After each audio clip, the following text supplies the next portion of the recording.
இந்த வீடியோவிலே யூதர்களுக்கு மாறு செய்வோம் என்ற தலைப்பின் கீழ் எந்த நாட்களில் நோன்பு வைக்க வேண்டும் நபி ஸல்லல்லாஹு அலைஹி வஸல்லம் கூறினார்கள் என்பதை பற்றி முழுமையாக பார்க்கலாம். அன்பார்ந்தவர்களே, ஆஷூரா நோன்பு என்பது 10வது நாள் நோன்பு வைக்க வேண்டும். இருந்தாலும் யூதர்களும் அந்நாளில் நோன்பு நோற்றதால் நபி ஸல்லல்லாஹு அலைஹி வஸல்லம் அவர்கள் யூதர்களுக்கு மாற்றம் செய்யும் வகையில் 9வது நாளும் நோன்பு வைக்க வேண்டும் என்று கூறினார்கள். இந்த ஹதீஸ் சஹீஹ் முஸ்லிம் என்னும் நபிமொழி தொகுப்பிலே 2722வது ஹதீஸாக பதிவு செய்யப்பட்டுள்ளது. அல்லாஹ்வின் தூதர் ஸல்லல்லாஹு அலைஹி வஸல்லம் அவர்கள் ஆஷூரா நாளில் தாமும் நோன்பு நோற்று மக்களுக்கும் கட்டளையிட்டார்கள்.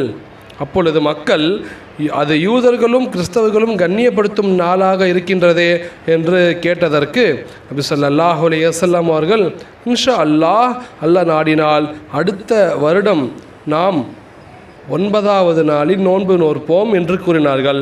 ஆனால் அடுத்த வருடம் வருவதற்கு முன்பாகவே அல்லாஹ் நமது நபி ஸல்லல்லாஹு அலைஹி வஸல்லம் அவர்களின் ரூஹை கைப்பற்றிவிட்டான் என்பதாக இப்னு அப்பாஸ் ரலியல்லாஹு அன்ஹு அவர்கள் அறிவிக்கின்றார்கள்.